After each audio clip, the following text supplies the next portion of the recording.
2, 3, 4 전국구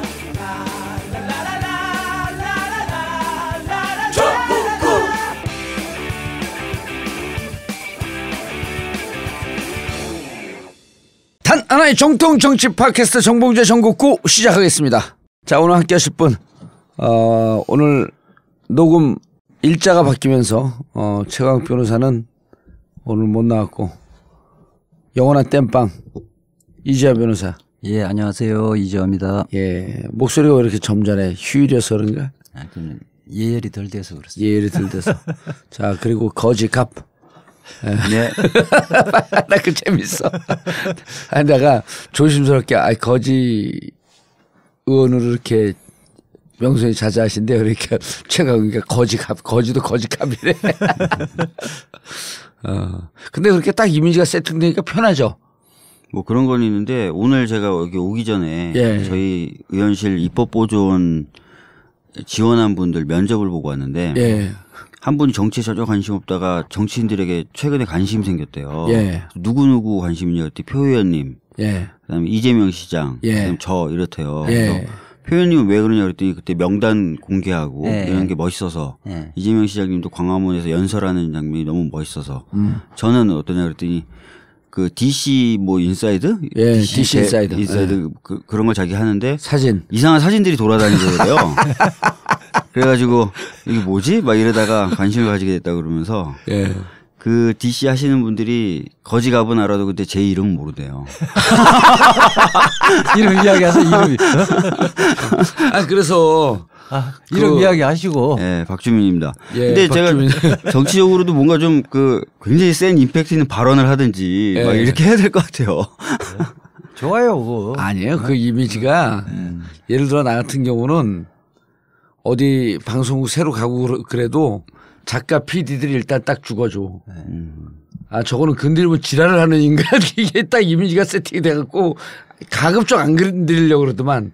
그러니까 저는 이게 그 정봉주 의원이 그 정봉주 전국구에서 하도 이 저를 뭐 이상하게 생긴 사람으로 해서 사람들이 진짜 못생긴 줄 알고 근데 품격 시대에 댓글들 보면 아유 못생긴 게 아니고만 잘생겼는데 뭐 이런 댓글들이 제법 있더라고요. 저도 생각보다 깔끔하다. 잘생겼다. 부수적인 효과인 것 같습니다. 근데 이재화 변호사는 화면을 잘 봤더라고. 얼굴이 작아서 얼굴이 갸름해서 그런가 봐. 자, 전하는 말씀 잠깐 듣고요. 본격적으로 돌아가도록 하겠습니다. 전국구 홈페이지인 imtv.or.kr, imtv.or.kr에 들어오시면 한 줄 통신 시사 서비스가 있는데요.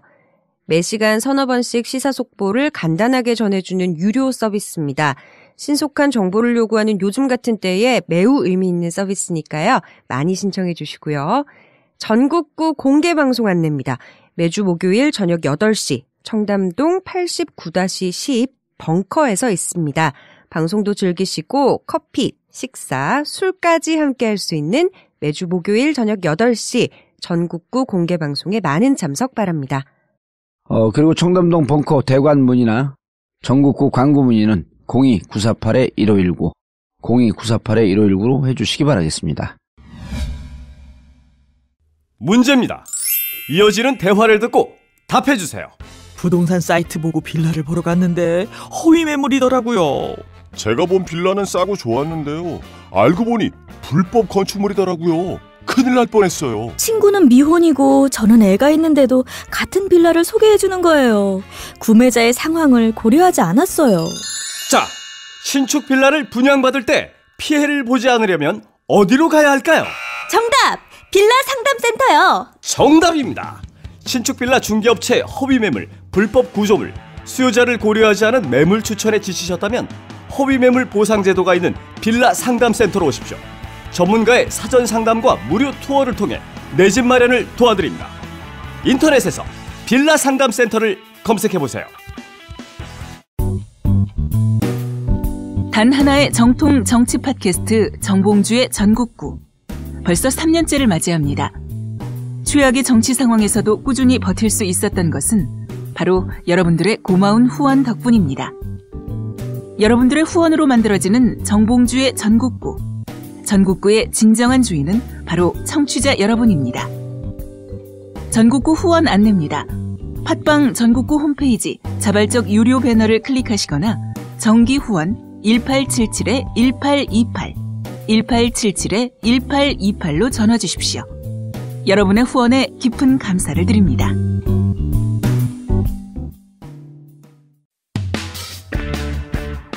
전국구 후원 대리운전 1644-6785, 1644-6785. 전국구 대리운전을 많이 이용하시는 분들께 감사의 인사로 책으로 나온 전국구 끝까지 물어주마를 보내드리고 있습니다. 정치는 개판이고 경기가 많이 어렵더라도 술 너무 많이 드시지 마시고요. 딱 한 잔이라도 하시게 되면 꼭 전국구 대리운전을 이용해주세요.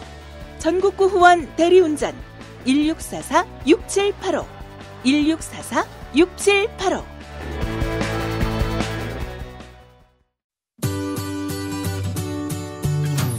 풍성교 2017년 새해 선서. 하나, 풍성교를 통해 머리가 났다는 주장을 절대 신뢰한다. 둘, 눈팅만 하지 말고 풍성교를 즉시 실천한다. 셋, 반드시 풍성해진다. 풍성교 실천하여 젊은 자신감 되찾아오자.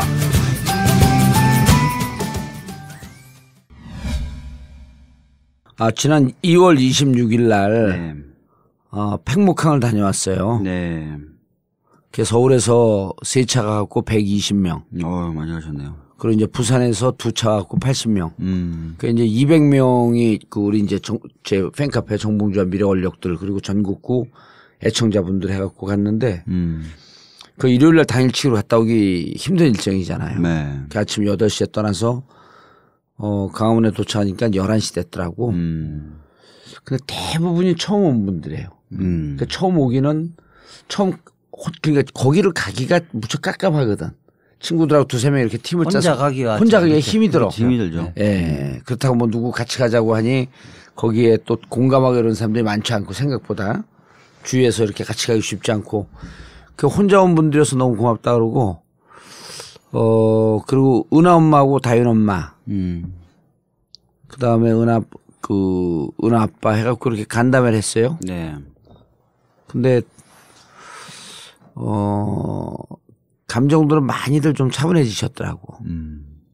그래서 우리 전국구 방송에서 아직도 미수습자 가족들과 희생자 가족들이 팽목항에 있다는 걸 꼭 전해주고 박주민 의원한테도 안부 좀 전해달라고. 네. 예.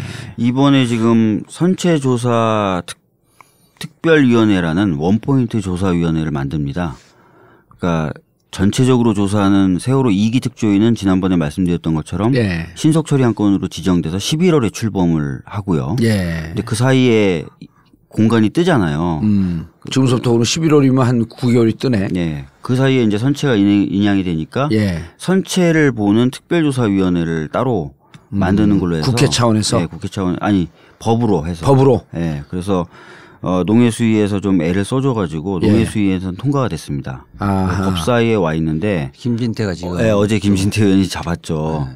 자기 당 다 동의하고 넘어왔는데도 지금 탄핵소추 사유에 세월호가 들어가 있다.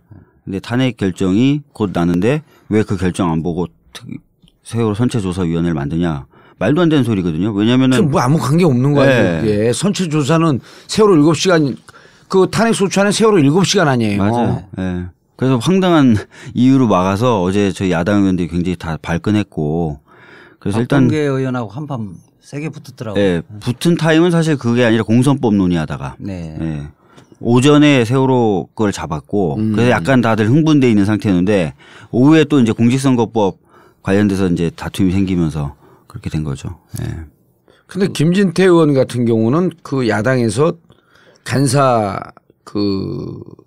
교체해달라고 요청해야 되는 거 아니에요? 왜냐하면 공직선거법 위반으로 지금 요구를 하고 있죠 지금. 그렇죠. 공직선거법 위반이 지금 걸렸죠. 그래서 재정신청이 받아들여져서 지금 재판 중이에요 춘천지방법원에. 그러니까 그것도 한번 설명해 줘보세요. 김진태 그 선관위에서 고발을 했는데 불기소 처분해 검찰이 그 무혐의 처분을 해서 해당 그 춘천 선거관리위원회에서 재정 신청을 했어요. 재정 신청이라고 하면 1심이 아니라 2심 항소심격인 거죠? 재정 신청은 이 검찰이 무혐의한 게 부당하다고 해서 고발인이 할 수 있어요. 재판부에다가. 법원에. 그러니까 법원에서 판단하면 이것은 법원이 그 기소를 해버리는 거예요. 그러면은 검찰이 기소 안 하고 법원이 기소하면 검찰격을 누가 해요 그러면은? 검사가 합니다. 검사는 더 열심히 안 할 거 아니에요? 예. 공소유지검사를 법원이 지정하게 되는데 검사가 하긴 합니다.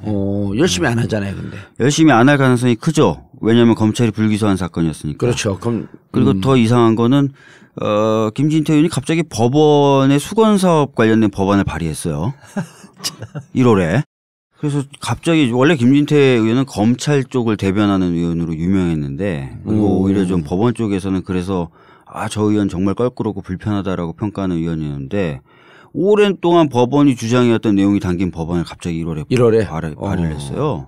사실은 그래서 뭐 새누리당 그러니까 자유한국당이 반대 안 하면 이제 그런 이슈는 통과가 될 수가 있는데 김진태 의원이 그걸 발의하면서 저희들은 이상하다. 평상시 결하고 좀 다르다라는 느낌을 좀 갖고 있어서 재판의 진행이라든지 이런 것들을 좀 예의주시해서 보자 이러고 지금 있는 상황입니다. 그런데 지금 특히 법사위 같은 경우는 박지원 의원 같은 경우도 이제 기소돼서 물론 최종으로 무죄로 결론 났지만은 저축은행 관련된 사건 그 지금 대법원에 계류 중이었을 때 대법원이 상고법원을 추진했었잖아요. 그래, 추진했고. 상고법원이 양승태 대법원장의 오랜 수건 사업 아니에요. 예, 국회에 엄청난 로비를 했잖아요. 예. 박지원 의원은 거기에 두둔을 했잖아요. 상고법원 필요하다. 그렇기 때문에 이 법사위 같은 경우는 본인이 기소되어지면 스스로가 물러나야 돼요. 아니 그거를 내부 관례 이런 걸 만들었고 없애야 되는 거 아니에요? 상임위를 바꾸고 더군다나 간사를 한다는 것은 말이 안 되죠. 그래서 사실은 서영교 이제 탈당을 하셨지만 서영교 의원 같은 경우 논란이 되자 법사위에서 물러났거든요. 그게 바로 정상적이죠. 그게 정상적인 건데 지금 김진태 의원의 그런 어떤 행동은 누가 봐도 좀 이상하다라는 평가를 좀 받을 만하죠. 그러니까 김진태 의원이 내 눈에 흙이 들어가기 전에는 지난번 특검법 연장하는 거 반대한다. 통과시키지 못한다 이랬는데. 특검법 개정안. 개정안 상정 못한다. 그래서 이제 댓글 보니까 재미있는 댓글이 있더라고요. 하여튼 김진태 눈에 흙을 넣으면 되잖아. 흙을 넣자. 지나다 흙을 딱 뿌리면 되는 거 아니에요? 그러니까 지나가다가. 그러게 말입니다. 흙 들어간 거 딱 사진 찍어갖고 인증샷 찍어갖고. 너 약속한 거 아니냐? 약속시켜라. 아니 근데 진짜 여야가 합의하고 선체조사위원회 같은 경우 여야가 농해수위에서 합의해서 올라갔는데 법사위 의원 하나가 우상호 의원이 원내대표가 그게 잠깐 했었잖아요. 여야가 합의했는데 법사위 의원 하나 간사 하나가 막는 게 이게 무슨 국회냐. 맞죠. 그리고 김진태 지금 재정 신청돼갖고 어쨌든 공직선거법 위반 혐의로 재판을 받게 되는데 이렇게 되면 재척사유예요. 왜냐하면 자기 상임위원회에서 영향을 미칠 수가 있거든. 그럼요. 근데 또 1월 달에 법원 수건사업 관련된 법안을 냈어? 이거는 당연히 재척사유죠.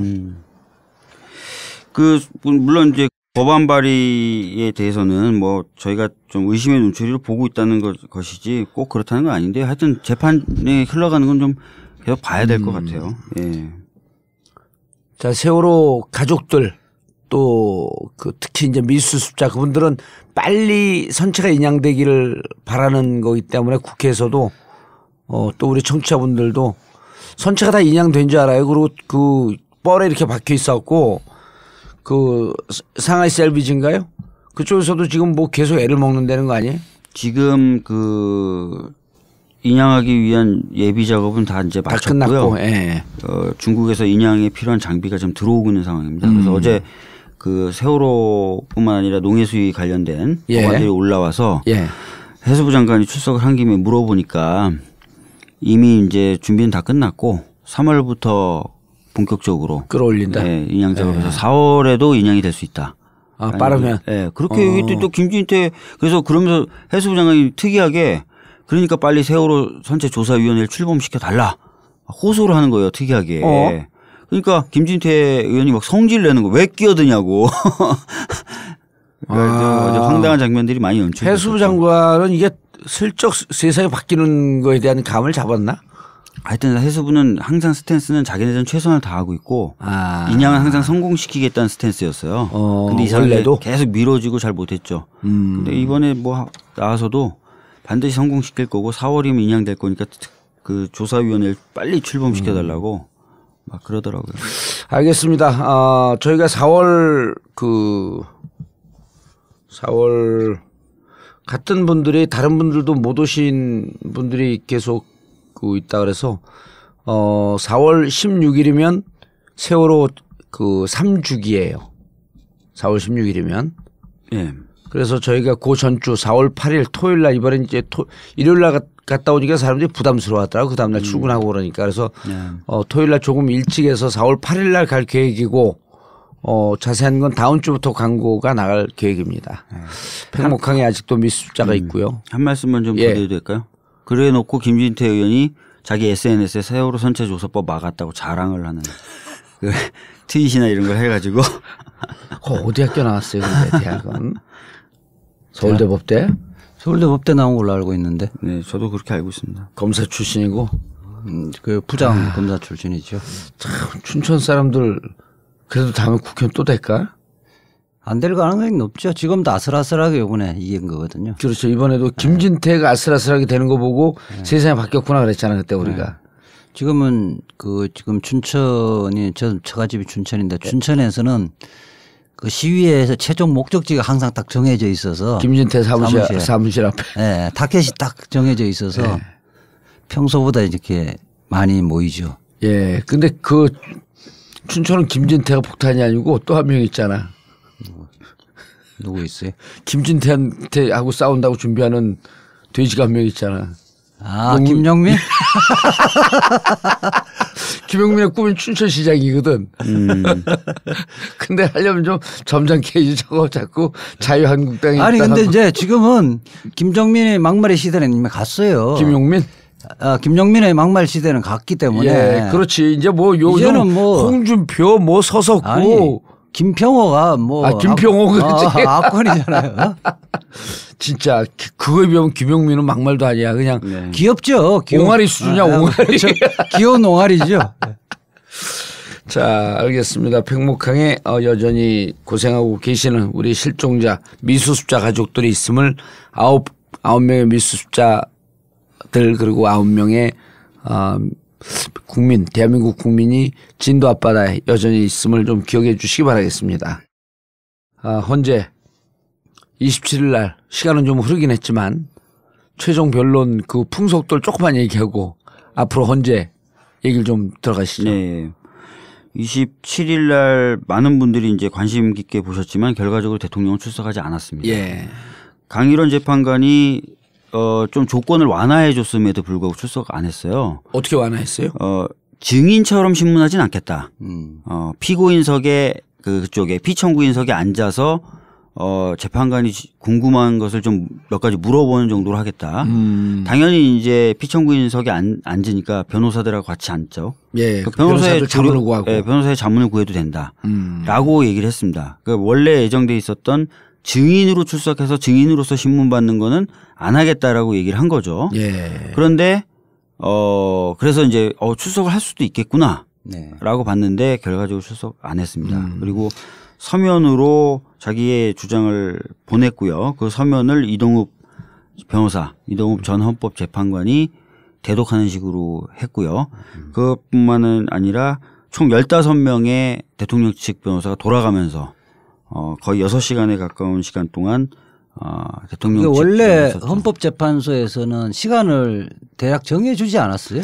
아니요. 특별히 시간을 미리 정해주진 않았고요. 네. 당일 출석한 변호사들 보고 순서를 좀 정해달라라고 했고. 우리 정당 예산할 때는 뭐 청구인 쪽에 몇 분, 뭐 1시간이면 1시간, 피청구인 쪽에서 1시간 이렇게 하고 청구인 쪽에서 대표자와 변호인단 간에 그 범위 내에서 조절해라 이렇게 이야기를 했었고 그때 통합진보당 정당 예산할 때 우리 굉장히 점잖하게 했어요. 다 지켜줬어. 좀 언성을 제가 높이긴 했는데 법률상 주장만 딱 했던 거지. 통합진보당 해산 때 그 재판관이 지금 재판관인데. 그래 그대로죠. 그때는 그렇게 칭찬하다가 지금 막 욕하고 그래서 저희들도 참 답답한데 하여튼 그래서 그 시간을 미리 정해주진 않았고요. 현장에서 얼마나 할 거냐 물어보고 물어본 그 정보를 가지고 현장에서 그럼 순서를 좀 이정미 재판관이 정하려고 했는데. 그래도 우리 국회 쪽에서는 원래 1시간 가량 하겠다고 얘기했고. 4명으로 미리 결정 내부 합의해갖고 결정해갖고 나는 거죠. 그다음에 그러면 피청구인 쪽에서는 대리인들은 처음에는 얼마나 하겠다고 그랬어요? 아니 일단 국회 청구인 측은 4명 누구누구 했어요. 청구인 측은 그 권성동 위원장이 했고 황정근 변호사, 이용구 변호사, 그다음에 이명성 변호사. 그러면은 당사자 청구인 당사자는 권성동 소추위원장, 그 법사위원장 소추위원 거기만 하고 나머지 3명은 대리인들이 한 거네요. 나눠서 했죠. 세월호 관련돼서는 그 이용구 변호사가 저보고 좀 하라 그랬는데 굳이 그럴 필요가 없을 것 같고 이용구 변호사가 핵심만 잘 이야기를 했더라고요. 이용구 변호사의 요지는 우리가 그 탄핵 사유로 삼은 것은 대통령이 1차적 구조 책임이 있다고 탄핵 사유로 삼은 것이 아니다. 문제는 구조를 할 생각을 하지 않았고 대통령이 구조를 해야 할 의무가 없다고 생각하는 것 자체가 대통령으로의 자격이 없는 것은 그 자체로만 탄핵 사유다. 이렇게 핵심만 딱 찔러가서 이야기를 했더라고요. 명쾌하게 이야기를 했죠. 이용구 변호사가 세월호. 그다음 나머지 변호사들도 이명성 변호사는 이제 헌법 논리에 비춰서 탄핵의 의미라든지 이런 걸 주로 설명을 했고요. 황정근 변호사는 13가지 탄핵 소추 사유에 대해서 일일이 검토를 했고 권성동 의원은 그냥 국민과 국회의 요구가 뭔지 정의가 승리할 수 있도록 그런 발언들을 한 겁니다.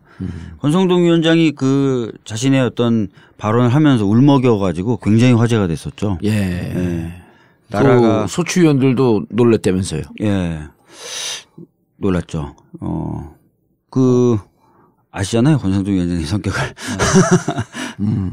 하여튼 뭐 근데 뭐 나라를 힘들게 이렇게 만들어 왔는데 비선들의 농락에 의해서 이렇게 나라가 추락했다라는 취지의 말을 하면서 울먹여 가지고 다들 깜짝 놀랐죠. 기자들은 뭐 권성동의 재발견이다 막 이래서 막 엄청나게 하던데 하여튼 뭐 그런 일이 있었어요. 자기 심정이 뭐 사실은 박근혜 대통령을 당선에 입조를 했고 그런 사람이 탄핵의 소추위원회 자격이 있기 때문에 사실은 뭐 심적인 뭐 요동이 칠 수밖에 없는 그럴 거죠. 가능성도 있고 그다음에 그 통합진보당 정당 해산 심판 최후 변론을 했던 이재화가 울먹이는 걸 보고 화제가 되니까 나도 한번 코스프레를 해야 되겠다. 거기까지는 아닐까? 글쎄. 저하고는 좀 다른 부류의 인간이죠. 그래도 이재화 하는 거 보니까 멋있으니까 나도 좀 울먹여야 되겠다. 근데 그날은 사실은 이렇게 대통령 측의 소송 대리인들이 완전히 봉숭아 학당이었죠. 장난 아니었습니다. 재밌어. 아니 나는 근데 계속 들어도 재밌어. 근데 기본적으로 이게 저는 최소한의 대통령 측이면 청와대나 대통령 측의 뭐 대리인 간에 대리인들 교통 정리는 어느 정도 해주는데 이게 전날에 어떤 순서로 변론을 할까를 논의했는데 결정이 안 됐나 봐요. 논의 순서뿐만 아니라 내용도 전혀 사전에 조율됐다는 느낌을 못 받았거든요. 아니 자기들 그 전에 누구죠? 김평우 그분이 막 얘기하면서 자기가 얘기하다가 이중환 이중환에게 당신도 한마디 해라 그러니까 이중환은 얘기 안 하고 그 과정에서 이중환 변호사가 누가 그랬잖아요. 우린 각자 변론이다. 그거 지금 막말했을 때. 막말했을 때. 내란 이야기하고 뭐 지금 뭐 국회의 대리인이냐. 그렇게 이야기를 했을 때 이제 사실은 브리핑을 하러 가자 끝나고 올라갔을 때 기자가 물었을 때 대리인단의 입장이냐 하니까 자기가 보통은 좀 두둔을 하잖아요. 근데 두둔하기 싫은 거지. 그러니까 각자 변론이다. 각자 변론이기 때문에 지금 김평우가 그 변호사가 이야기한 거는 나하고 무관하다는 취지로 해서 싹 빼버린 거지. 그게 아마 김평우 변호사는 좀 못마땅했던 거예요. 열받은 거죠. 그리고 사실은 뭐 그런 얘기가 계속 들렸어요. 기자들이 취재를 좀 해보면 회의도 같이 안 한다.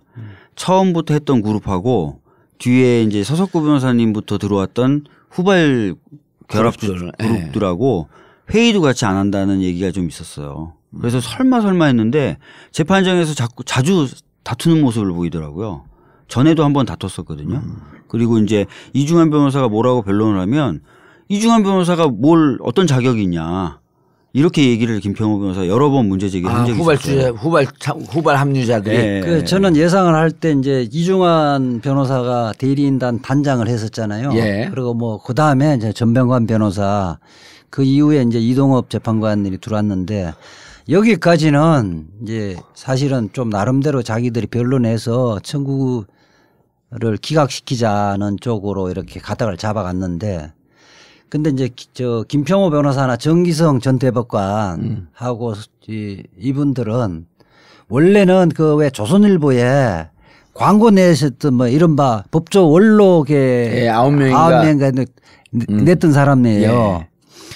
이 사람들이 이제 나중에 들어온 거잖아요. 그러니까 그 이야기는 제가 뭐 추측을 해볼 텐데 이제 해보면 이중환 변호사한테 자기들이 광고 냈던 논리 있잖아요. 예. 그걸 이야기하니까 말이 안 먹히니까 자기들이 직접 들어온 것 같아요. 그나마 이중환 변호사 있을 때는 그 나름대로 질서는 지켰어요? 네. 이중환 변호사가 기본적으로 점잖은 사람이죠. 서석구 변호사가 들어왔을 때 정도까지만 해도 좀 체계적이었죠. 예. 근데 그 이후에 이제 들어오신 분들이 전혀 이중환 변호사의 어떤 역할, 위치를 인정하지 않는 듯한 모습을 재판장에서 그냥 보여주는 거예요. 예. 그래서 많이 황당들 했죠. 근데 예. 김평호 나는 그 인터넷으로 보니까 김평호 변호사는 재판관을 향해서 변론을 안 하고 방청석에 있는 뒤에 카메라를 의식해서 변론을 하더라고요. 그러니까 본인은 재판관을 설득할 생각은 전혀 없고 자기 지지자들 이른바 태극기 집회에서 네, 이런 말하면 인기를 끌기 위한 그러니까 이정미 재판관이 재판정을 보고 얘기하라라고 또 두세 차례 얘기를 했잖아요. 네. 전에 경고를 그렇게 했는데도 최후 변론 때도 또 그러더라고요. 그날 뒤를 방청석을 보고 카메라를 보고. 그러니까 전날에 보면 그때 막말하고 이랬을 때가 방청석 카메라 보고 했었는데 이번에는 이제 이정미 재판관이 최후 변론할 때 저희들 보고 하시라고 이야기를 했던 거죠. 그리고 그 실제로 그렇게 변론이 끝나고 나면 트위터를 한번 검색해 보시면 아시겠지만 태극기 집회 참가자로 보이는 분들의 트위터에 김평우 변호사의 변론 장면을 봐라. 그런 트윗이 많이 돌아요. 그러니까 이거는 이미 이제 김평우 변호사도 그걸 알고 있고 또 실제로도 그렇게 활용이 되는 거죠. 근데 김평우 변호사 이 사람 참 특이한 사람인데 자기가 그렇게 지난번에 막말 변론을 하고 나서 태극기 집회 토요일 날 25일인가요? 태극기 집회에 가서 그냥 발언하는 수준이 아니고 본인의 유인물을 만들어서 뿌리고 발언을 해서 그래서 이른바 자기는 혁명가를 자처하고 있는 거예요. 그리고 사실은 용어 사용에 대해서도 지적을 받았어요. 대통령을 잡으려고 이런 식의 탄핵 사건 시행했다는 그리고 뭐 국회를 또 아주 비아냥하는 발언을 한 것 같은데 사실에 기반하지도 않은 국회 애들이 네, 국회 의원 애들인가 뭐 이렇게 이야기 발언했던 것 같아요. 그뿐만 아니라 사실과 다른 이야기를 하면서 계속 국회에 대한 불신을 부추겼거든요. 예를 들어 하루만 근무해도 연금이 나온다. 안 그런데 막 그런 얘기 막 하고 온갖 뭐 부정과 부패에 쩌들어 있는 애들이 사람들이 박근혜라는 나약한 여자를 괴롭히고 있다. 뭐 이런 식의 발언도 했었고요. 문제 있는 발언들 너무 많이 하니까 이정미 재판관 뒷목을 잡는 장면이 자주 연출이 됐었어요. 최후 변론 때? 네. 그뿐만 그 전에도 뒷목을 이렇게 잡는. 그래서 그게 또 화제가 돼가지고. 네. 이정미 재판관이 뭐 3kg 빠졌다고 그 이번에 탄핵 심판 식사도 제대로 못 하셨을 거예요. 아니 이제 거기에 그 서석구 변호사는 그날 이 재판에서 이게 청구가 말이 되느냐 그렇지 않느냐 또 각하해야 되냐 법률상 주장을 해야 되는데 법률상 주장은 안 하고 이른바 촛불 집회 주도 세력이 누구냐. 북한에서 촛불 집회 칭찬한다. 촛불 집회가 민주노총이나 이쪽의 좌파들이 다 장악하고 다 동원한 사람이다. 이 이야기만 쭉 했어요. 이게 탄핵 사건에 인용할 것인가 각하할 것인가 아무런 관련이 없잖아요. 그날 그 총 몇 분이 발언을 했어요? 저기 그 대리인 측은 15명이요. 15명인데 중복 발언이 굉장히 많았어요. 아니, 궁금한 게 결국 후발 그 참여자들까지 해서 대리인이 18명이 됐잖아요. 총 저는 17명으로 알고 있습니다. 다 했지. 근데 그 왜 언론엔 18명으로 나와요? 근데 언론에도 17명으로 나오는 것 같은데 17명으로 알고 있습니다. 17명이요? 난 18명으로 기사를 보고 얘들은 18 숫자를 왜 이렇게 좋아하나. 자꾸 18에 너무 관심 갖지만 조원영 변호사도 희대의 또 코미디를 그날 했죠. 그게 이게 최후 변론이냐 결심하는 날이잖아요. 조원영 변호사는 아마 뒤순위에서 했었던 것 같은데 이게 변론 재개 신청을 한 거야 그날. 다시 재판하자. 조원영 변호사만 그 변론 제기 신청을 한 거예요? 네. 이 양반이 조원영 변호사가 그 전날에 저 강영 재판관에 대한 기피 신청을 한 사람이죠. 기피 신청을 했다가 15분 만인가 각하가 됐고. 그리고 기피 신청도 대리인단까지 논의를 안 하다가 즉석에서 막 해버린 거야. 재심 청구라고 하는 건 뭐예요? 아니 변론 재개 신청이라고 변론 재개 신청. 증인 신문이라든지 증거 조사를 하는 절차를 다시 시작해달라. 처음부터. 네. 다시 열어달라. 예. 추가적인 증인이나 증거를 내겠다. 그러니까 그 연기 전략의 일환인데 좀 번지수를 잘못 찾았네. 사실 받아들여질 수 없는 내용이었죠. 예. 자, 그리고 이제 제일 중요한 게 앞으로 이제 어떻게 될 것이냐. 이 상황이잖아요. 그래요. 지금 어쨌든 뭐 근데 그 상황 특별한 사유가 없으면 3월 9일이나 3월 10일 정도에 선고를 할 텐데. 선고를 하고. 그 사이에 이제 저는 하나의 변수가 이게 지금 현재 대통령 쪽의 소송 대리인들의 반응을 보더라도 뭐 탄핵 기각될 가능성은 전혀 없다고 판단하는 것 같아요. 그러니까 그 박 의원님 그날 27일 날 변론하는 걸 보고 이 양반들은 이게 기각을 목표로 한 게 아니죠. 기각을 목표로 했으면 전혀 그런 15명 중에 그런 분들 한 분도 안 계세요? 거의 없었어요. 그러니까 이동읍 재판관님이나 이중환 변호사, 그러니까 대표 변호사 3명은 그래도 법 논리라든지 이런 지점을 공격했는데 나머지 12명, 그러니까 후발주자를 중심으로 한 12명 그룹은 사실 절차의 공정성 또 말씀하신 대로 색깔론 또 이런 헌재에 대한 위협 거의 이 내용을 반복적으로 대표 변호사 이중환 이동읍 또 누구죠? 전병관. 전병관 이분들만 그나마 했는데 이분들 그 논리 들어봤을 때 이분들도 기각에 대한 기대는 안 하는 것 같아요. 실질적으로 뭐 아주 세밀하게 분석한 그 논리를 말씀하신 분은 이동읍 재판관님이신데 이동읍 변호사님이신데 이동읍 변호사님도 아주 소추 사유 하나하나를 아주 세밀하게 분석했다는 느낌보다는 큰 원칙에서 좀 판단 기준이 잘못된 것 아니냐 이런 말씀을 많이 하셨습니다. 그래서 어쨌든 15분 대표 변호사 3분 빼놓고 12명은 아예 그냥 뭐 색깔론이나 이런 그 절차가 위법하다. 탄핵 소추 자체가 잘못됐다. 처음부터 잘못됐다. 처음부터 잘못됐다. 뭐. 아니 그리고 일괄 표결하는 거 문제 있다. 그다음에 8명으로 하는 거 문제 있다. 이런 등등의 문제 제기만 했고 그나마 이중환, 이동읍, 전병관 재판관은 법리 논리를 법리적으로 좀 따져봤는데 이것도 기각을 목표에 두거나 염두에 둔 그런 모습은 아니었다. 좀 약했죠. 그러니까 주장은 법률상 필요한 주장인데 사실상 이미 너무 그 부분에 대해서는 뭐 증거가 많으니까 증거를 이런 뭐 정인의 정언이나 이런 증거에 의하면 이 부분이 사실이 아니면 밝혀졌다는 이런 내용의 주장은 없죠. 그냥 원론적인 이 정도 사유만으로는 인용하기 어려운 거 아니냐 이렇게 주장한 거죠. 그런데 박 의원님, 중요한 게 그 이제 일각에서 변호사들이 최후 변론은 어찌 보면 좀 쇼잉하는 거다. 그러니까 그 이제까지 이미 다 심리가 끝났기 때문에 최후 변론을 해도 되고 안 해도 된다라고 주장하는 분들도 계시거든요. 그러니까 최후 변론을 통해서 재판관들의 마음을 움직여놓을 그럴 가능성이 있나요? 이게 통상적인 뭐 형사재판 같은 경우는 이제 재판할 때는 대충 판사가 심정 형성이 이제 하긴 하는데 심정 형성이 완성되어지는 건 아니거든요.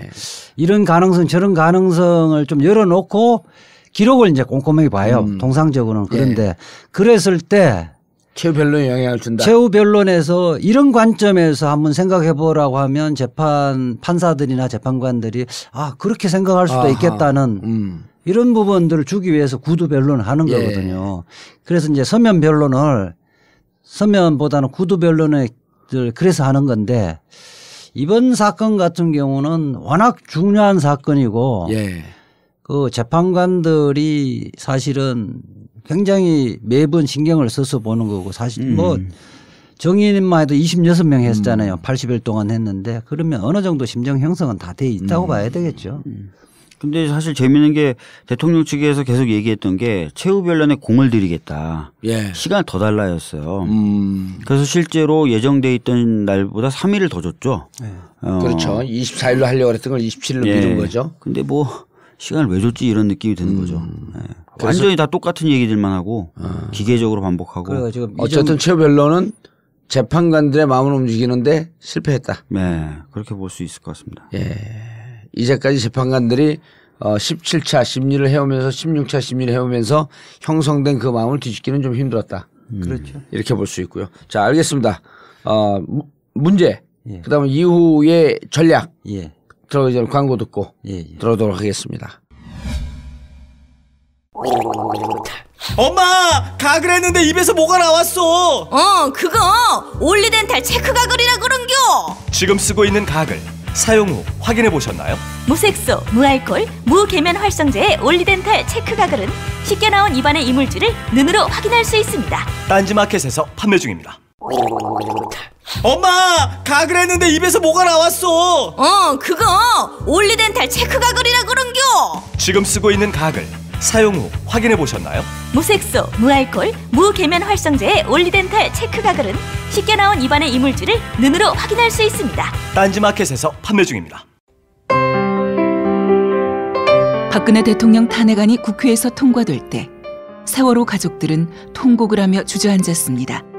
아이를 가슴에 묻고 거리로 나서 싸워봤던 지난 3년의 세월이 통곡과 한으로 스쳐 지나갔습니다. 지금까지 가족들의 손을 잡아준 분들 고맙고도 또 고맙습니다. 여러분의 도움으로 함께 살아왔습니다. 마지막까지 가족들의 손을 잡아주세요. 인터넷 검색창에 세월호 가족지킴이를 검색하세요.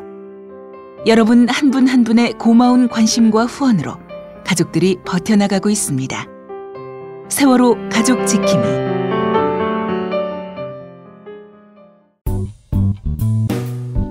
꽃피는 봄, 결혼 시즌이 다가오고 있습니다. 청담동 벙커에서 이뤄지는 반값 하우스 웨딩. 결혼식 거품은 제거하고 품격과 만족감은 2배로 올렸습니다. 개념 충만한 청담동 벙커에서 하는 실속파 하우스 웨딩. 이미 벙커에서 결혼식을 한 커플들과 가족, 주위 친구 친지들의 만족감은 최고입니다. 벙커 하우스 웨딩. 문의 02542-7764 02542-7764 책임지겠습니다.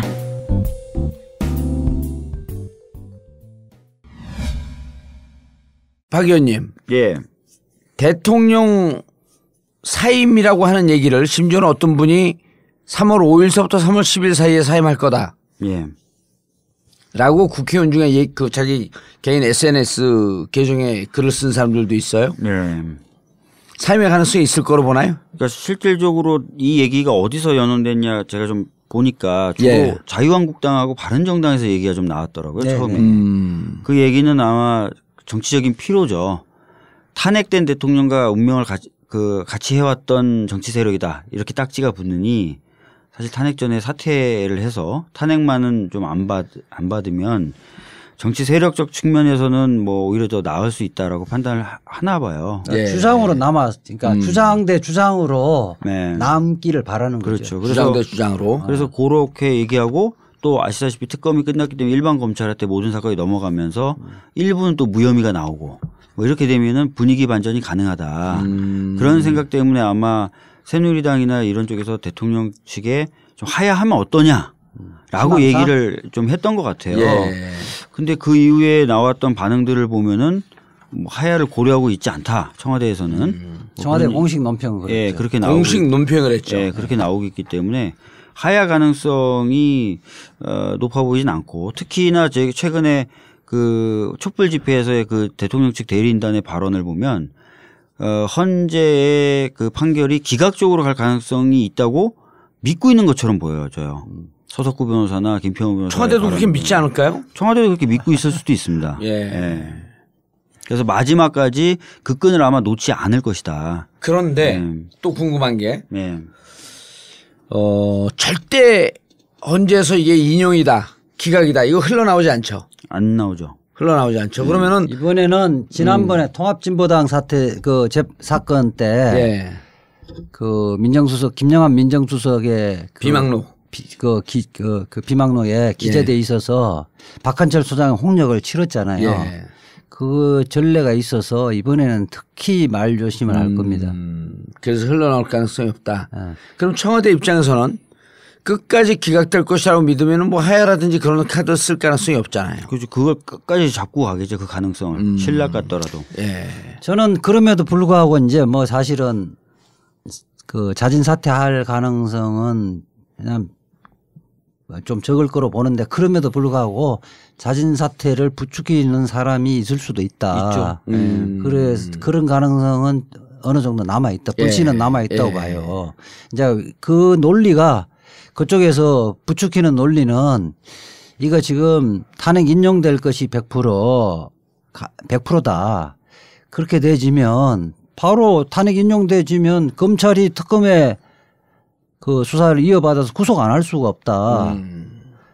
그런데 이제 탄핵이 만약에 그 말하자면 사퇴를 하면 각하 결정을 할 것이다. 각하 결정을 하면 어쨌든 탄핵 사유가 있는지 없는지는 국가기관에서 그 결론을 안 내준 거기 때문에 논란 대 논란으로 갈 수 있는 거고 우리 정치적 공세를 할 수가 있다. 그렇죠.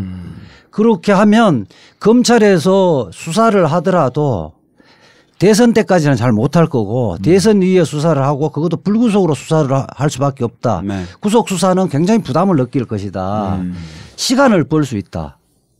그리고 그 임기 뭐 그렇게 하고 그 이후에 그러니까 나중에 형사재판 확정될 때까지 상당히 시간이 진행될 텐데 그때까지는 각종 그 연금이라든지 뭐 비서관이라든지 기사들이 혜택을 다 누릴 수 있다. 예. 이렇게 이야기를 하면 혹할 수도 있다는 거예요. 맞습니다. 예. 그래서 이 논리 부분이 말이 안 된다는 것을 내가 좀 정리를 하기 위해서 사실은 논문 수준의 칼럼을 썼죠. 이게 이제 일부 국회의원들도 그렇고 이 헌법학자나 교수들도 이거 깊이 고민을 해서 잘 모르고 있더라고요. 우리 이제 국회법이 그거를 탄핵 소추된 경우에는 자진 사퇴를 못하고 전령 사퇴 의사 표시를 하더라도 수리 못하도록 규정되어 있거든요. 그렇죠. 국회법 134조 2항에 보면 탄핵 제도를 실효성을 확보하기 위해서 예외 규정이 없이 임명권자는 탄핵 소추가 된 경우에 탄핵 소추 대상에 대해서 사직서를 수리를 못하고 사직원을 접수하거나 해임할 수 없다. 해임할 수 없다 그러니까 그 이야기하면 사표를 수리를 못한다는 거거든요. 예. 근데 이게 여기는 이제 임명직 공무원은 당연한데 선출직 공무원은 과연 그러면 임명권자가 없으니까 이런 경우는 이 부분이 적용되지 않지 않느냐는 주장을 하는 사람이 있어요. 그렇죠. 그렇다면 이 법을 박 의원도 있지만은 법을 만들 때는 여기 단서를 달아요. 선출직은 그 예외로 한다든지 단서를 다는데 이 단서가 하나도 없는 거예요. 그렇기 때문에 다 적용되는 거예요. 그리고 실제 임명직인 공무원 아니 선출직 공무원이 국회의원도 선출직 공무원이잖아요. 네네. 지방의회의원도 선출직 공무원인데 사표를 자기가 오늘 사표 내겠다 이래버리면 공무원 관계가 종료되는 것이 아니라 수리를 해야 되잖아요. 그렇죠. 국회의원은 국회에서 본회의 의결로 수리하잖아요. 네. 그다음 지방의원도 지방의회 의결로 수리하거든요. 그렇죠. 단지 그때가 뭐 특별한 사정이 없나 수리하겠지만 징계에 회부됐던 사람은 수리를 못하게 돼 있단 말이에요. 그럼 대통령은 이런 규정이 없다 하더라도 이러한 취지에 맞게 해석을 해야 된다는 거예요. 대통령도 선출직임으로. 그렇죠. 그렇죠. 대통령만 예외적으로 그 일방적인 말로 그 공무원 관계를 종료시킬 수는 없다는 거예요. 정치적 선언으로 나 하야한다. 그거로 하야가 되는 건 아니다 이런 얘기가. 그렇죠. 아니에요. 이제 선례로 4.19 혁명 이후에 이승만 대통령이 이제 뭐 국민이 원하면 그 하야하겠다 이랬는데 어떻게 믿느냐 이렇게 해서 밑에 그 비서관들이 공식적으로 사직원을 서라고 그래요. 예. 그래서 버티다가 섰어요. 그걸 갖고 국회에 제출을 해요. 국회가 그 부분을 그 본회의를 열어서 의결을 해서 만장일치를 의결하고 바로 공표를 해요. 아, 이렇게 되는 거네. 그러니까 네. 국회의원이나 지방자치의원들은 선출직이고 예. 임명권자가 없기 때문에 예. 그 국민의 대의 기간 예. 국회에서 의결을 통해서 사직서를 받거나 예. 지방의회에서 의결해서 사직서를 받지만 예. 대통령 같은 경우는 예. 대통령을 임명한 임명권자가 사실은 유권자잖아요. 유권자 아니에요. 유권자는 단일한 인격체가 아니잖아요. 단일한 인격체가 없으니까 유권자를 대표하는 국회에다가 사직서를 그렇죠. 낼 수 있는 거예요. 또 다른 그 국민의 대표 기관이 의회밖에 없는 거잖아요. 예. 거기에 사직서를 제출하고 이제 국회가 의결로서 그 수리할 건가 말 것인가를 결정을 하는데 예. 국회는 국회법을 준수해서 의결해야 되잖아요. 예. 국회법 134조 2항에는 그 대통령이 피소추된 경우에는 사직서를 수리를 못하도록 돼 있다는 거예요. 그러면 국회는 의결할 수가 없네. 그렇죠. 하더라도 부결을 해야죠. 예. 그래서 이런 꼼수를 부린다 하더라도 아니 부결을 할 수가 없죠. 왜냐하면 이거는 의결은 붙여야죠. 의결은 붙여야 돼요? 의결은 붙이되 의결은 붙여서 우리는 사직원을 예. 접수하거나 해임할 수 없기 때문에 예. 결국 이거는 의결할 수 없다. 부결시키는 거죠. 아니 아예 수리할 수 없다라고 해서 의결을 안 붙여야 되는 거예요. 의결 안 붙여도 되는 거고. 아니 의결을 안 붙여야 되는 거 의결 안 붙여도 하고 하더라도 전용 변호사 아저씨가 왜 이래. 사직원을 접수하거나 해임할 수 없다 하니까 의결하면 안 되는 거죠. 의결해서 부결을 시키는 게 아니지. 의결하면 안 되는 거죠. 국회의장이 이 부분은 뭐 의결에 붙이지 않고 예. 뭐 붙였다 하더라도 이 규정을 해서 이거는 부결시켜야 된다 이렇게 할 수 있죠. 그럼 이승만 대통령은 사직서를 냈을 때 무슨 그때는 문제는 이승만 대통령은 탄핵 소추를 당한 상태가 아니잖아요. 그냥 현직에 있는데 네. 다만 혁명이 일어나서 네. 내가 이 문제가 돼서 그 혼란을 수습해야 되겠다 할 수 있는 길은 내가 하야를 하고 망명하는 길밖에 없으니 그렇죠. 하야하면 정치적 선언이고 어떻게 내 임명권자가 누구냐 보니까 국회니까 국회에다가 냈고 국회는 탄핵소추가 안 됐으니 이건 받아서 저 정치적 뜻을 받아서 우리가 사직원을 접수하자 해서 의결해서 만장일치로 그렇죠. 가결한 거고. 예. 박근혜 대통령이 탄핵소추 되기 전에 예. 그게 우리 왜 뭐 그러네 그래갖고 막 그 하야한다 하냐 말아야 되냐 뭐 4월에 뭐 이야기할 때도 예. 탄핵 소추되기 전에는 자기 사직의 의사표시를 하면 사직서를 정식으로 제출하면 국회에서 뭐 수리를 할 수 있었던 거예요. 그거는 뭐 정치적 해결이 있을 수가 있는데 일단 탄핵 소추안이 국회에서 의결되었기 때문에 그때부터는 사직서를 낼 수가 없는 거네. 그렇죠. 정치적으로 하야 선언을 해도 정치적 선언에 불과하지 실질적으로 하야할 수 없다. 그렇죠. 또 그렇게 해석을 하지 않으면 대통령이 사실은 대통령의 경우에는 탄핵당하는 길이 없어요. 탄핵을 다 이게 결심한 이후에 선거상의 상황 딱 보고 분위기가 탄핵 인용될 것 같으면 그냥 자진 사표를 내버리면 그럼 탄핵이 또 허공에 떠버리고 만약에 이렇게 되면 그렇죠. 상황이. 그렇게 돼버린단 말이에요. 그래 되면 탄핵 제도가 사실상 대통령에는 없는 거나 마찬가지인 거예요. 국회법은 그렇게 허술하게 돼 있는 게 아니에요.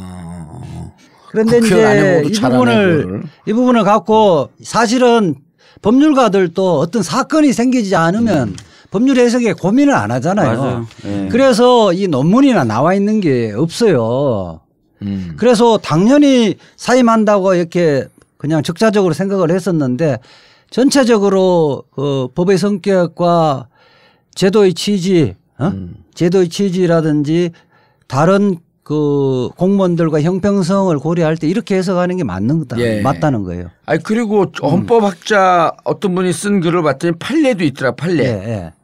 판례가 이것은 이제 교수들이 기본적으로 이제 자진 사퇴를 하면 그 사임을 할 수 있다는 걸 전제해서 이야기하는 거예요. 사임을 한다 하더라도 지금까지는 사임할 수 없는 규정이었는데 그것을 1000만 번 양보해서 사임할 수 있다. 손 치더라도. 그렇죠. 치더라도 또 사임 받아주자 우리가. 탄핵 심판 사건이 이제 결심한 상태고 선고만 남겨놨는데 결론을 내야 된다. 결론을 내려야 된다고 한 게 이제 우리 박주민 변호사님이 의원님이 변호사 시절에서 우리 차벽과 관련된 그 서울광장을 차벽으로 가로막은 분 헌법소원에서 헌법소원 냈어요? 그래서 위헌 판결을 받았죠. 그래서 이제 이게 사실은 집회는 다 끝났음에도 불구하고 판단을 했잖아요. 그렇죠. 그게 이제 심판 이익이 있다고 판단한 거. 박주민 그 변호사 시절에 낸 거예요. 유명한 판결이죠. 위헌 판결 4개나 받았는데. 그게 뭐냐면 그것 때문에 그 4년 임기에 국회의원이 된 거야 4개. 그게 이제 그러니까 실질적으로는 그 집회가 다 끝나는 게 심판을 받을 이익이 없잖아요. 정확하게 설명을 해줘. 그러니까 차벽 설치하는 게 차벽 설치했고 집회를 못하게 하는 게 헌법상에 보장되어 있는 기본권인 집회 및 결사의 자유를 위반한다. 그러니까 이거 헌법 정신에 위배다라고 해갖고 헌법소원을 낸 거예요. 그렇게 된 거죠. 그래야지 뭐 법원법을 혼자 재판 절차가 진행되는 도중에 당연히 그 집회는 끝났죠. 끝나버리는 거지. 끝난 이후에 가심 청구를 하는 거지.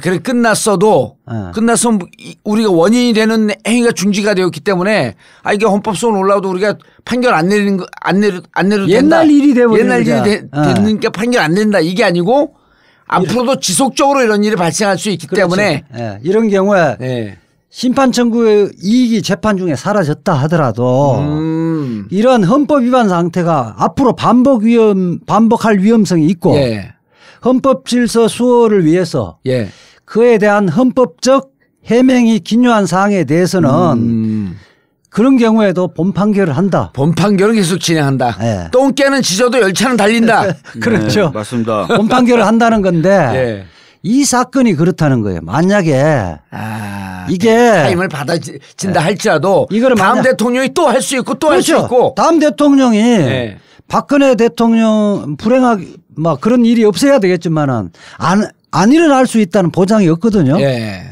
그렇고 또 이것이 만약에 각하를 해갖고 본 판결을 안 하면 어떻게 되겠어요?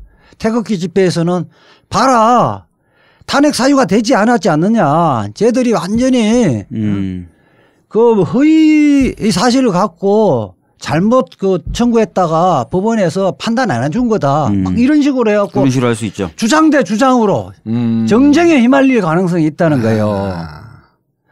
이런 경우에는 이런 경우는 사퇴를 하더라도 판결을 전국적 판결을 해야 된다. 전국적 판결. 인용이냐 기각이냐를 해줘야 된다. 그래 이제 앞으로 대통령이 이와 유사한 혹은 국정농단의 사태 혹은 헌법 정신을 위배해서 파면 사유가 됐을 때 싹 중간에 꼼수를 피워서 이거 탄핵될 것 같으니까 싹 사임하고 끝내 그냥 허공에 띄워버려야지. 이렇게 하지 못하도록 전국적 판결을 전국적이라는 뭐예요? 전국적 판결을 내줘야 한다. 전국적 판결은 인용 판결이든 기각 판결을 해야 되는데 뭐 아까처럼 뭐 지금까지 재판 과정에서 증거는 탄핵 사유로 입증할 증거는 차고 넘치기 때문에 종국 판결을 하면 인용 판결을 할 것이다. 알겠습니다. 그러니까 결국 대통령이 사임을 통해서 이 상황을 피하려고 하는 것은 꼼수 두 단계 두 양갈래 경로로 보더라도 어찌 됐든지 그만둘 수 없다. 그렇죠. 죽었다 이년은 이런 거 아니야. 그래서 그만두더라도 헌법재판소의 탄핵 열차는 종착역에 도착할 것이다. 에이씨, 무슨 소리야. 벼랑하네. 똥개는 지져도 열차는 달린다. 이렇게 딱 멋진 얘기로 끝내지. 뭐 종국적 열차를 해서. 내가 탄핵 열차라고 하는 표현을 외부자들에서 한번 썼더니 언론에서 다 탄핵 열차라고 쓰대 이제. 자, 그런데 이제 재밌는 게 이게 이런 게 있어요. 나는 사임이 그래도 그럼에도 불구하고 대통령 사임을 국회에서 하야 선언을 해도 국회에서 의결하면 안 된다고 봐요. 왜냐하면 의결을 해서 사임을 받아주게 되면 이 사람은 이미 이제 그 탄핵 이전에 사임이 된 거야. 그럼 전직 대통령 예우에 관한 법률에 따라서 전직 대통령으로 예우를 다 받아요. 그렇죠. 탄핵 이전에 사임을 했기 때문에. 탄핵은 그냥 하나의 법적 결정을 만들기 위해서 계속 진행하니까 종국적 결정을 내린 거거든. 근데 이 대통령 지위는 탄핵 이전에 사임을 해버렸어. 난 문제가 없어.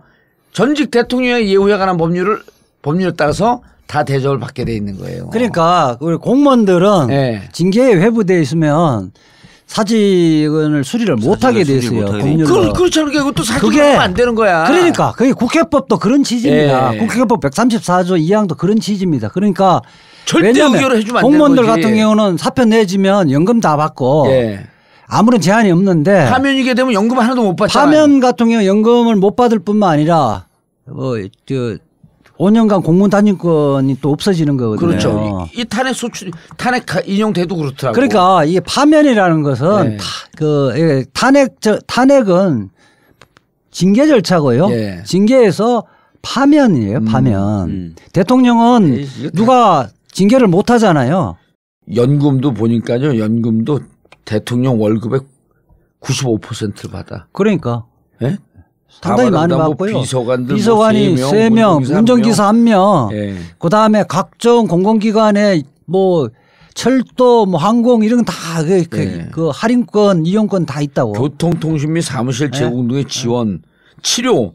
그밖에 근데 난 전두환 요즘 계속 경호를 하잖아요. 그게 전직 대통령의 예우를 받는 줄 알았어. 그건 오게.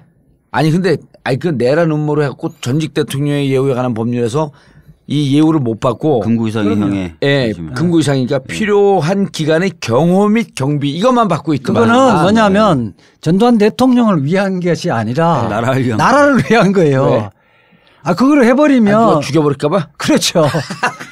국가의 책임이 있어서 그런 거지. 그러니까 전직 대통령이기 때문에 해주는 거 아니에요. 이거 필요한 기간의 경호 및 경비는 당신을 위해서 그런 게 아니고 당신 죽으면 우리나라 쪽팔리잖아. 그런 거 때문에 하죠. 쪽팔리니까 당신은 우리가 버리기는 아깝고 쓰기는 쓸 수 없는 물건 계륵 중에 다 썩은 계륵이니까 그래도 그나마 좀 지켜줘야 된다. 이런 정신인가? 그런 거예요. 왜냐하면 비밀 정보를 가지고 있는 건 맞거든요. 그렇지. 대통령 시절에. 그래갖고 예를 들어 납치돼갖고 북한으로 가면, 북의 소용이라고 또 떠벌리는 놈들도 많고. 미사일 기지가 여기 있고 저기 있고 다 얘기할 수 있잖아요. 그렇지. 뭐 그런 것도 있고 또 개인들이, 국민들이 또 이렇게 뭐 악감정이나 사감을 가진 사람 있잖아요. 정봉주 의원 같은 경우는 이명박 대통령에 대해서 굉장히 사감을 많이 갖고 있잖아요. 전 고마워해요. 그분이 있어서 저는 엉겹결에 난 원래 정의로운 인간이 아니야. 그냥 좀 이렇게 양아치스럽고 막 노는 거 좋아하고 그러는데. 그러니까 뭐 지나가는 사람이 짱돌 던지거나 물려버릴 수도 있지. 난 이명박 때문에 정의로운 인간이 돼서 고마워해요. 그래서 이명박 대통령은 아직까지 이거 예우를 받고 있는데 전두환 대통령 같은 경우는 전두환 대통령의 머리가 깨지는 것 때문에 뭐 이게 무서워서 그런 것이 아니라 그로 인해서 국가가 그 정도까지 치안이 허술하다 이런 소리를 들을까 봐 진짜 이렇게 하는 거죠. 이거 적성국에 납치되면 큰일 나는 거네. 그러니까요. 특급 정보를 갖고 있었으니까. 대통령 기록물법에 따르면 대통령 때 갖고 있었던 그 기록을 봉인하면 30년 동안 못 본다는 거 아니에요? 대통령 기록물로 지정하고 주장한 기록물 중에 일부의 그렇게 공개 시기를 정할 수 있게 돼 있습니다. 30년 내의 기간으로 해서. 그러니까 그 뇌도 일단 좀 그 봉인을 해버려야 될 거 아니야. 그래서 그러기 위해서 경험이 경험하는 거네. 네. 근데 전두환 안에 뇌 안에 전두환이나 이명박 뇌 안에 뭐가 있을까? 형식적 구조는 다 갖고 있겠죠. 자, 앞으로 박 의원님. 네. 1차 지금 몇 차 평의를 날마다 평의를 하잖아요. 날마다 이제. 평의를 한다고 합니다. 근데 뭐 경론이 벌어진다고 언론에 나오는데 경론이 벌어질 내용이 있을까? 모르겠습니다. 지금 솔직히 좀 들여다봐야 되는데 전혀 정보는 안 나오니까요. 예. 경론이 벌어졌다는 것도 추측이죠. 어떻게 보면. 그렇죠. 예. 마치 자기들이 정보를 입수한 것처럼 썼는데 순뻥이더라고요 보니까. 예? 아니 이게 의견 일치되더라도 8명이 돌아가면서 탄핵 사유대에 돌아가면서 이야기를 하더라도 몇 시간 걸려요. 아니 박 의원님 그럼 8명이 인용기각 이렇게 쓰잖아요. 네. 왜 인용됐다라고 하는 자기만의 견해를 올려야 돼요? 일단은 처음에 아마 제가 생각하는 절차는 이렇게 될 것 같아요. 저도 잘 모르겠는데 왜냐하면 평의 절차가 뭐 어떤 식으로 진행되는지 구체적으로 공개된 적이 없으니까. 헌법재판관 안 해봤어요? 안 해봤습니다. 예. 아, 그렇게 평의는 그렇게 한다 그러더라고요. 아, 여기 좀 얘기 좀 들어와. 아마 진행자가 얘기 많이 하네요 오늘. 보면 이제 아마 그렇게 될 것 같아요. 처음에 모여서 아마 가닥 자기의 개인적인 견해를 좀 밝힐 것 같아요. 그래서 이제 아마 그 견해대로 몇 무더기에 찬성 그러니까 인용이냐 기각이냐 이렇게 몇 무더기에 그로 좀 나눈 다음에 초안을 좀 쓸 것 같습니다. 그 다음에 계속 토론해 가면서 이 이견을 해소하려고 노력을 할 것 같고요. 최종적으로 안 되면은 이제 마지막 날 정도에 최종적 의견이 뭐냐를 물어가지고 정리하지 않을까 이렇게 생각이 되는데요. 그렇게 이제 처음에 평의를 할 때 주심 재판관이 먼저 이야기를 하고 재판관이 늦게 된 순서별로 쭉 돌아가면서 이야기를 한대요. 네, 늦게 된 순서대로. 탄핵 소추 사유별로 그러니까, 쭉 이야기를 하고. 선임자가 제일 뒤에 얘기하고. 약간 지금은 이정민 소장 대행이지 제일 늦게 이야기하는 거죠. 그렇게 이야기를 하고 내가 볼 때는 그렇게 할 거예요. 한 개별 탄핵 사유마다 이거 탄핵 사유로 보느냐를 좀 논하고 그래서 전체적으로 이 탄핵 사유로 보느냐 이런 부분을 논할 거고 거기에 이제 동의를 하면 주심이 이제 만약에 다수 의견이고 주심에 동의를 하면 주심이 이제 그 부분을 기본적으로 판결문에 쓰는 거예요. 근데 주심이 이제 경우에 따라서 소수 의견인 경우 있잖아요. 그럼 다수 의견에 누구 재판관 중에 누가 한 명을 쓰죠. 그리고 이제 주심은 소수 의견을 쓰고 그런 거죠. 그 만장일치하게 되면은 주심이 다 일괄적으로 쓸 거 아니에요. 네. 그리고 일괄적으로 쓰고 더 하고 싶은 거는 보충 의견을 더 보태요. 아, 보충 의견을. 네. 그리고 누구 보충 의견, 누구 보충 의견.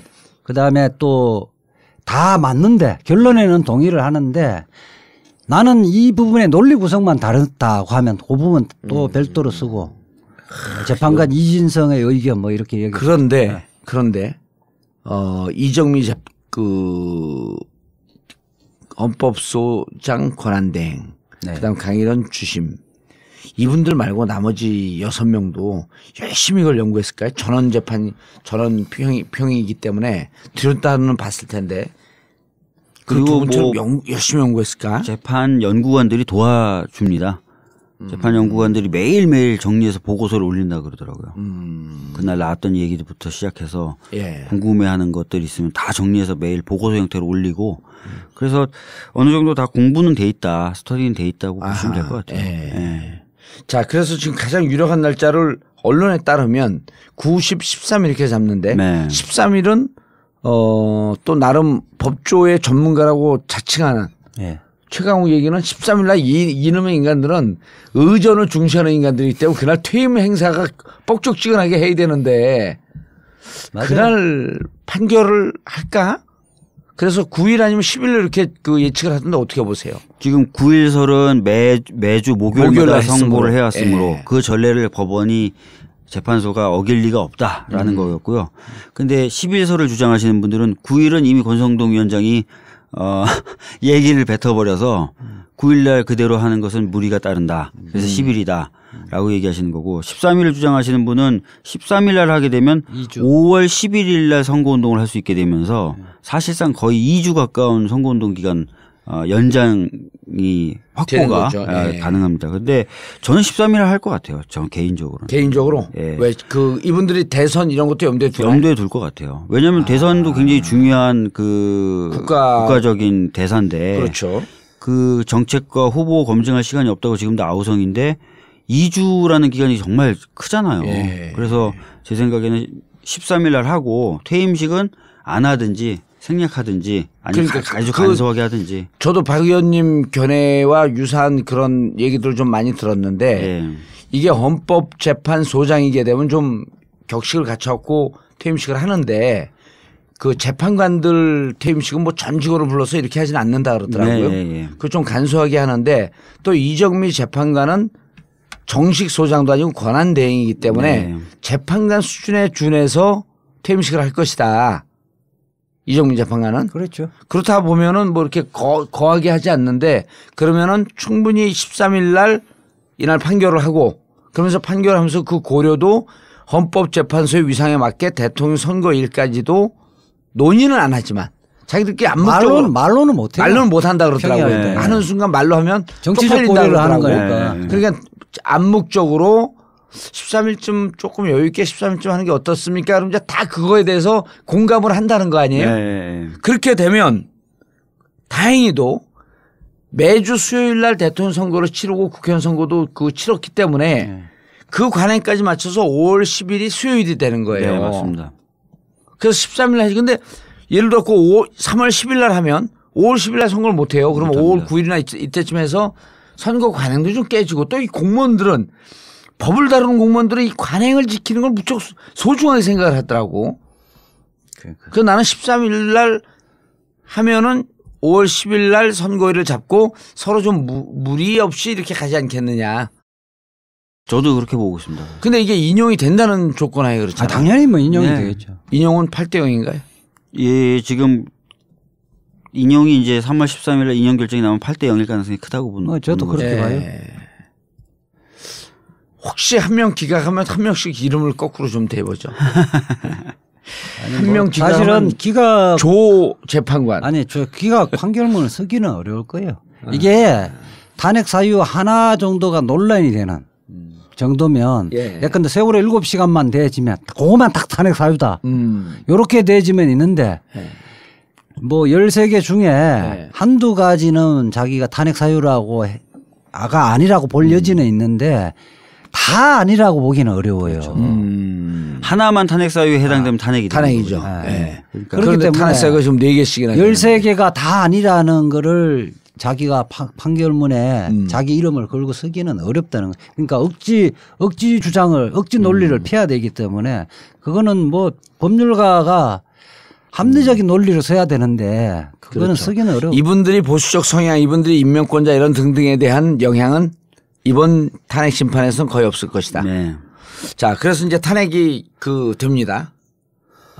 탄핵 인용이 돼요. 자, 3월 13일로 일단 예상을 해보고 인용이 되고. 그럼 그 다음에 저 탄기국 태극기 이분들은 어떻게 할까요? 지금 이제 제일 불안한 부분이 그 부분인데 아마 절차의 불공정성이라든지 아니면 탄핵 사건 시작이 내부 고발자들의 어떤 이상한 개인적 이익 때문이었다라고 얘기하면서 결과에 승복을 안 하려고 하겠죠. 그러면서 굉장히 많은 수의 사람들이 계속해서 태극기 집회를 이어갈 가능성이 있고요. 그것을 이제 오히려 또 방조하겠죠. 일부 정치 세력들은 부추기고. 자유당 같은 경우는 그들이 일어나면 일어날수록 자기들 선거운동에 도움이 된다고 볼 텐데. 그런 것을 통해서 아마 대선 전국에서 자기네들이 살아남으려고 하지 않을까. 20% 정도의 지지율을 얻으면 사실상 정치 세력으로는 살아남을 수 있다고 평가를 받지 않습니까? 우리나라에서는. 그래서 그 정도의 정치적 목표 하에 움직이지 않을까. 그 집회를. 근데 실질적으로 무슨 신념이나 이런 게 있는 그룹들이 많지 않기 때문에 급속히 쇠퇴될 것이다라고 보는 저는 쪽도 그렇게 있는데. 봐요. 그러니까 지금은 보면 거기 뭐 핵심 세력들이야 친박 그 핵심 세력 몇 명이 안 되고 대부분의 사람들은 이런 가짜 뉴스를 믿고 지금 오는 사람들이거든요. 그렇죠. 그런데 헌법재판소가 거기 오는 사람은 상당수가 내가 물어보니까 탄핵이 기각될 거로 생각을 하고 있어요.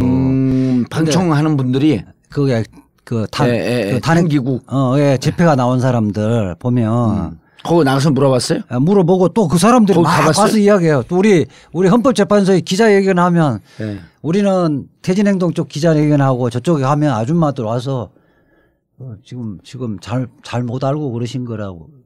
이거는 다 JTBC가 가짜로 했던 거고 이거 다 허위 사실이 이미 다 밝혀졌기 때문에 우리 쪽으로 오시라고 그렇게 막 이야기를 해.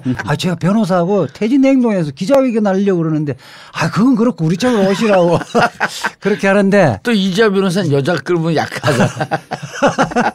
아니 이제 헌법재판소에 가면 내가 정당에서는 1년 재판했기 때문에 거기 직원들이 저를 상당히 인사도 각다하고 팬들이 있어요. 보호를 많이 해줘요. 그래갖고 우리 전에 기자회견 권영국 변호사가 가려고 했는데 앞에서 방해를 했어요.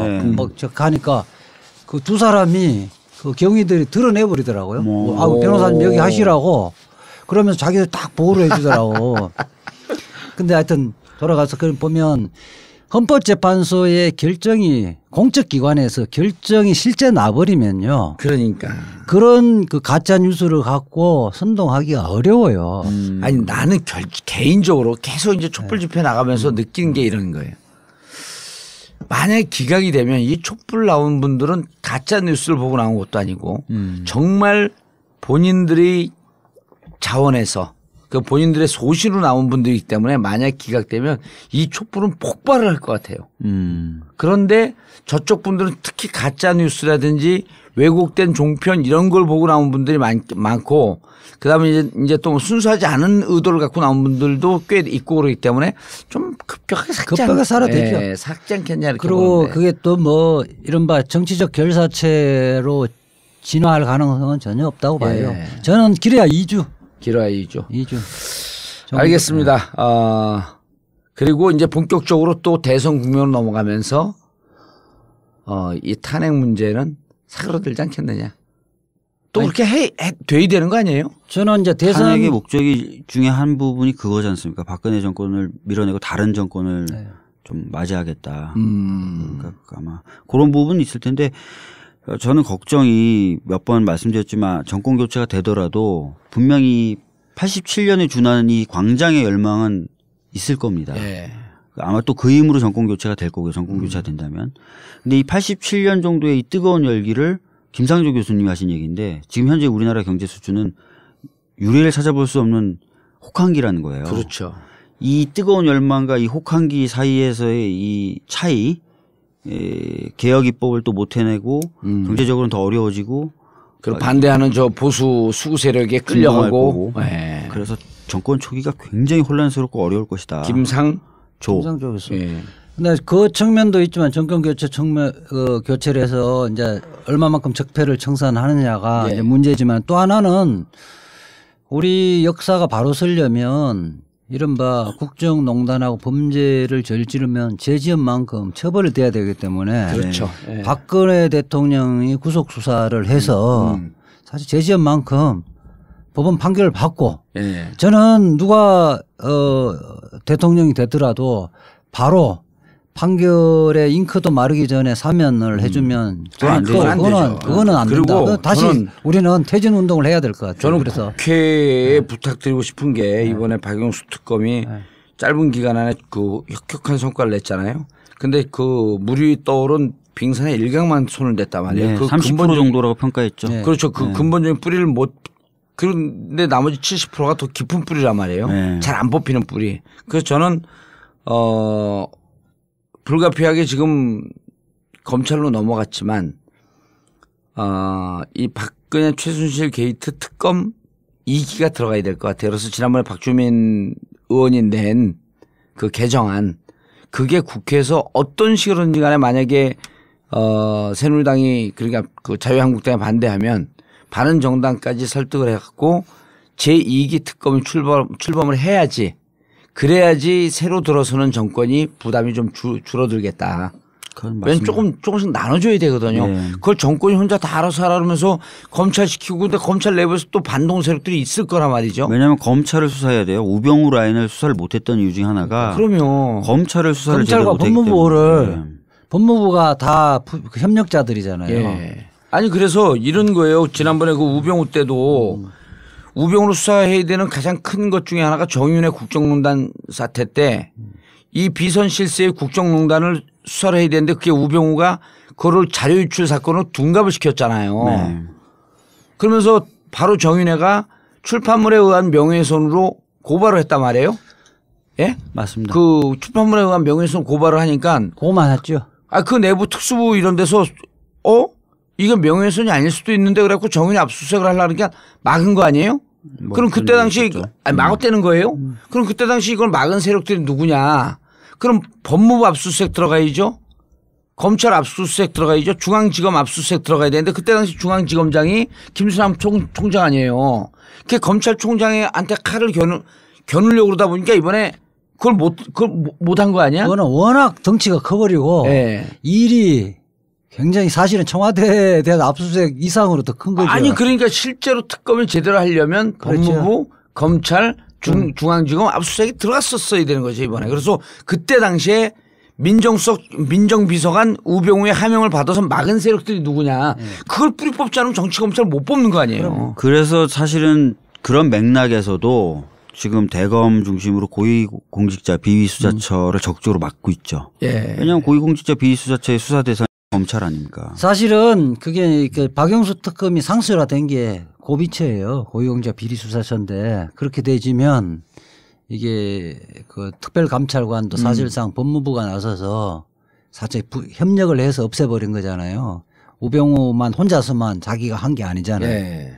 그런 일단의 세력들, 그렇죠. 그 세력들을 도려내려면 그래서 저는 이거는 뭐 70이 100일 갖고 안 되는 거거든. 네. 그래서 이번에 그 특검법 개정안 해갖고 암과 동시에 지금 기소한 사람들 공소유지 재판 잘해야 될 거 아니에요. 네.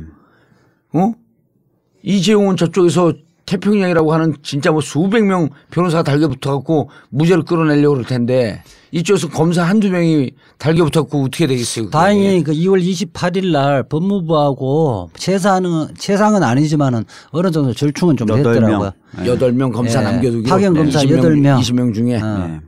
그 한동훈이 남나요 그럼? 한동훈은 안 나오고 윤석열 팀장 하에 네. 실질적으로 부장들 빼고 수사에 직접 관여를 했던 검사들. 이복현 남아야겠네요 그럼. 그래서 이름은 이복현 남아야 안 나와? 이름은 좀 나왔다는데 저도 확인은 못했어요. 이름은 다 못 외우겠어요. 예. 그 검사들 이름도 못 외우고 무슨 변호사가 한동훈, 이복현 뭐 이런 사람들 좀 외워야지. 변호사들은 검사들 이름 안 외워요. 각 기수의 에이스 물 먹은 사람 이런 사람들 좀 외워야지. 최강욱 변호사님이 독특하신 거예요. 굉장히 거기 하고 거기뿐만 아니라 옛날에 아니 그리고 여기 갖고 네. 포털이라 그러니까 더 외우는 것 같아. 아니 그리고 삼성에 구조 서울부대 나오고 구조본에 있으려면 네. 법관, 검사, 배치표를 다 외우고 있죠. 예, 알겠습니다. 네. 자, 3월 13일 이전에 인용되면서 이후에 헌재 결정에 힘을 좀 실어 넣어주고 정치 상황을 좀 정리하기 위해서는 결론적으로 2기 특검이 발족돼야 되겠다. 예, 여기까지 결론을 내리면서 정봉재 전국구 마치겠습니다. 감사합니다. 예, 감사합니다.